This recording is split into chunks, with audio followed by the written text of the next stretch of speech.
This is the ASRock B450 Steel Legend motherboard. You've probably seen a video of it on my Facebook page as I've uploaded it quite a while ago, and finally I've got the time to conclude this review. The most striking feature of the Steel Legend series is the design with digital camo pattern on the PCB, and it comes with probably one of the best RGB implementations I've seen for a budget board.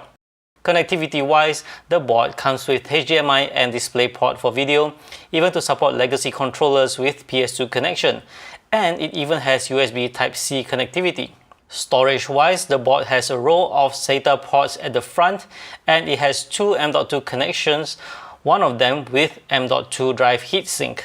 The board also comes with two addressable RGB connectors, one at the top and one at the bottom, and it has two CPU fan connectors on the top, two at the bottom and one for the back. The B450 Steel Legend has VRM heatsinks on both the CPU and SoC side. Not big, but sufficient for general usage. I tested it with my AMD Ryzen 7 2700X, and even on stock, a Blender render test pushes the CPU side VRM to around 65 degrees Celsius, which is pretty hot.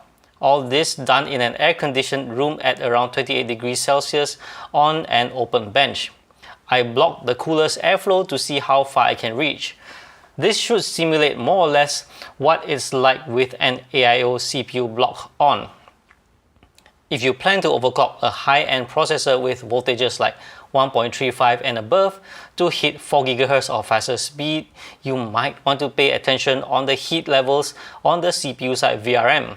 Speaking of VRM, the B450 Steel Legend uses 4+2 power phase design with MOSFETs SM4337 on the high side and SM4336 on the low side. UEFI wise, the board comes with the standard ASRock interface.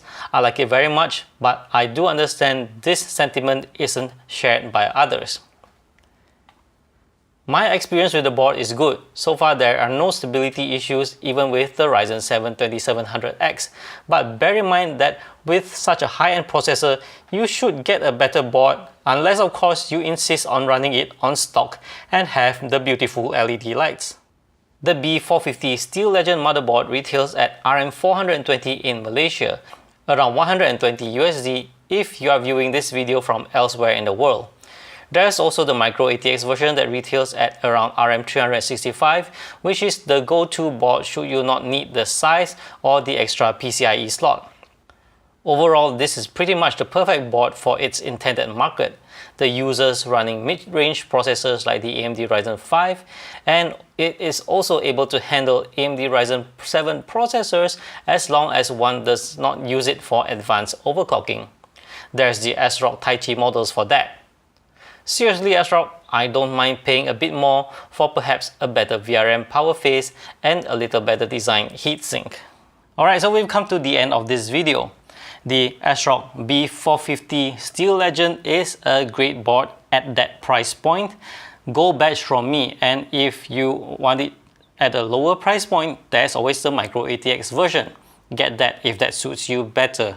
Alright, do leave your comments about this board. What do you think of it? The design, from the heatsinks to the digital camo print, even down to the RGB lights and all that. I'd love to hear your comments, so leave them down below. Alright, I'm Brian, your host from GoFries, and I'll see you in my upcoming videos. Do subscribe to my channel if you haven't. Bye bye.